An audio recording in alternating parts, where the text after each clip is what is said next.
আসসালামু আলাইকুম। সবার আগে বাছাই করা 10টি আন্তর্জাতিক খবর জানিয়ে দেব। প্রথমেই থাকছে শিরোনাম। তবে তার আগে অনুরোধ থাকবে ভিডিওটিতে একটি লাইক দিবেন।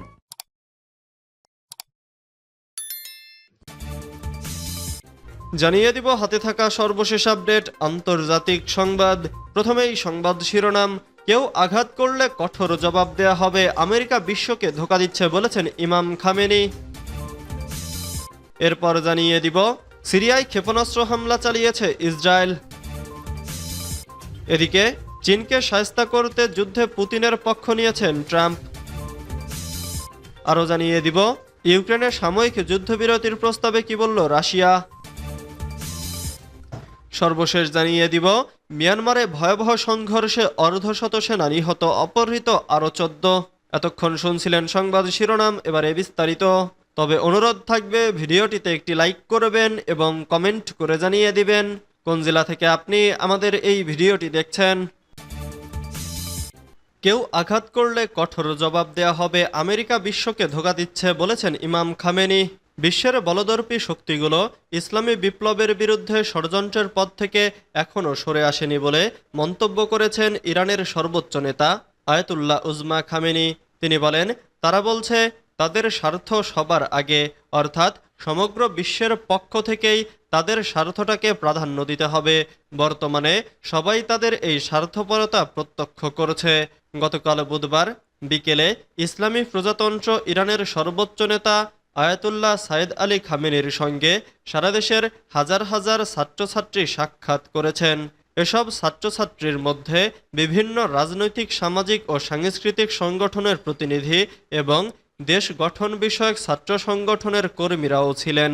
পার্স টুডে জানিয়েছে, গত বছরের বিভিন্ন ঘটনার কথা স্মরণ করে আয়াতুল্লাহ খামেনি বলেন, গত বছরের এই দিনগুলোতে শহীদ Raisi, Saeed Hassan Nasrallah, Haniyeh Safieddine, Sinwar Deif এবং বেশ কয়েকজন বিশিষ্ট বিপ্লবী ব্যক্তিত্ব আমাদের মাঝে ছিলেন, কিন্তু এখন তারা নেই। এই কারণে শত্রুরা মনে করে যে আমরা দুর্বল হয়ে গেছি।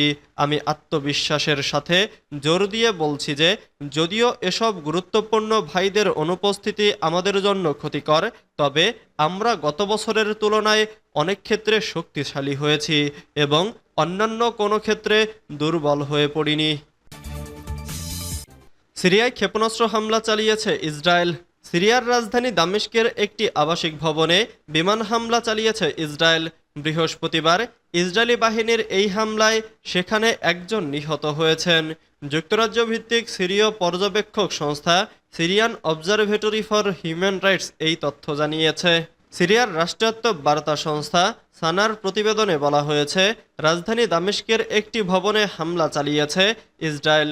ফিলিস্তিনি নেতারা দামেস্কের ওই ভবনে বসবাস করছেন সন্দেহে হামলা চালায় ইসরায়েলি বাহিনী।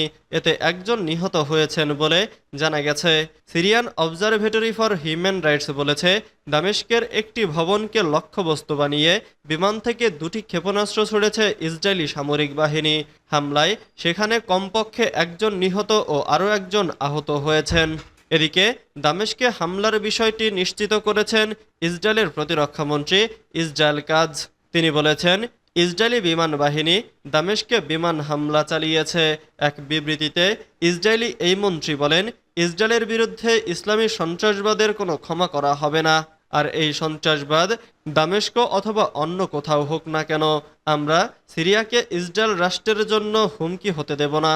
গত নভেম্বরের শেষ দিকে সিরিয়ার ক্ষমতা দখলের অভিযোগ করে সরকার বিরোধী সশস্ত্র ইসলামী গোষ্ঠী হায়াত তাহরির আল শামস সেই অভিযান শুরুর মাত্র 12 দিনের মাথায় 8 ডিসেম্বর পতন ঘটে বাশারের নেতৃত্বাধীন সরকার এবং সপরিবারে দামেস্ক ছেড়ে রাশিয়া পালিয়ে যান প্রেসিডেন্ট বাশার আল আসাদ। চীনকে শায়েস্তা করতে যুদ্ধে পুতিনের পক্ষ নিয়েছে ট্রাম্প। চীনের বিরুদ্ধে কার্যকর ব্যবস্থা নিতেই ইউক্রেন যুদ্ধে রুশ প্রেসিডেন্ট ভ্লাদিমির পুতিনের পক্ষে অবস্থান নিয়েছেন ডোনাল্ড ট্রাম্প। মার্কিন প্রেসিডেন্টের ঘনিষ্ঠ সহযোগী স্টিভ ব্যানন গণমাধ্যমকে জানান, রাশিয়ার সঙ্গে সমঝোতা করাই ট্রাম্পের ইউক্রেনকে পরিত্যাগ করার মূল উদ্দেশ্য। সাবেক মার্কিন প্রেসিডেন্ট জো বাইডেনের শাসনামলে রাশিয়ার বিপক্ষে যুদ্ধক্ষেত্রে ইউক্রেনের ঢাল হয়ে দাঁড়ায় যুক্তরাষ্ট্র।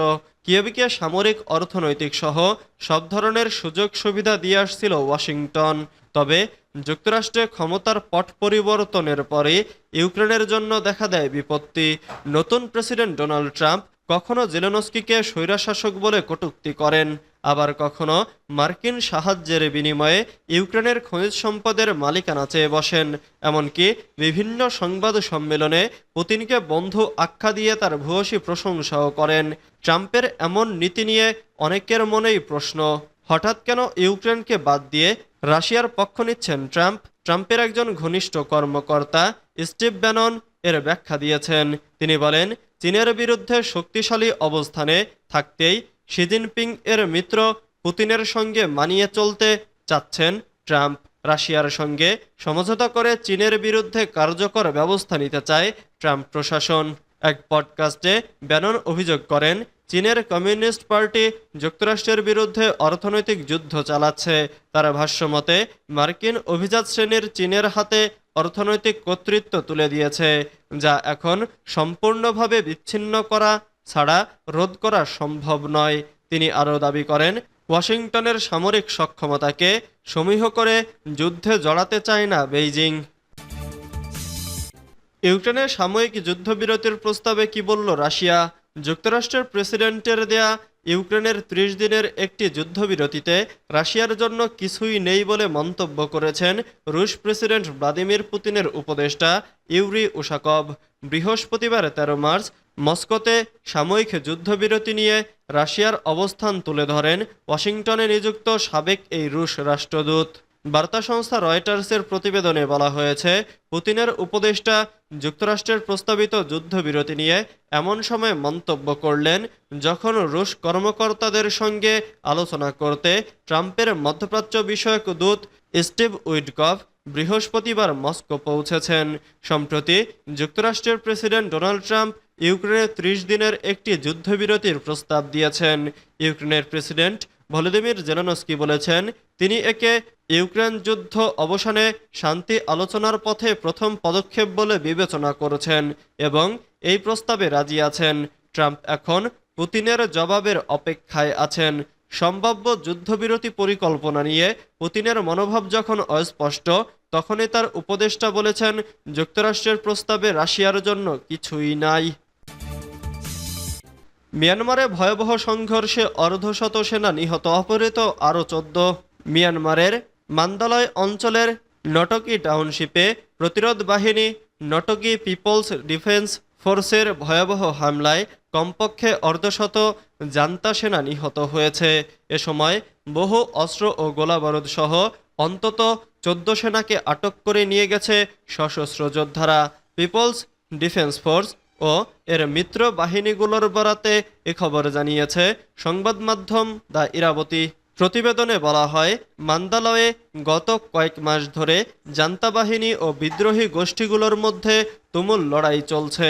গত রোববার ৯ মার্চ ভোরে সামরিক কৌশলবিদ জিয়ার অং এর নির্দেশে জান্তা বিরোধী সশস্ত্র গোষ্ঠী পিডিএফ যোদ্ধারা প্রায় ২০০ জান্তা সেনার ওপর অতর্কিত আক্রমণ শুরু করে।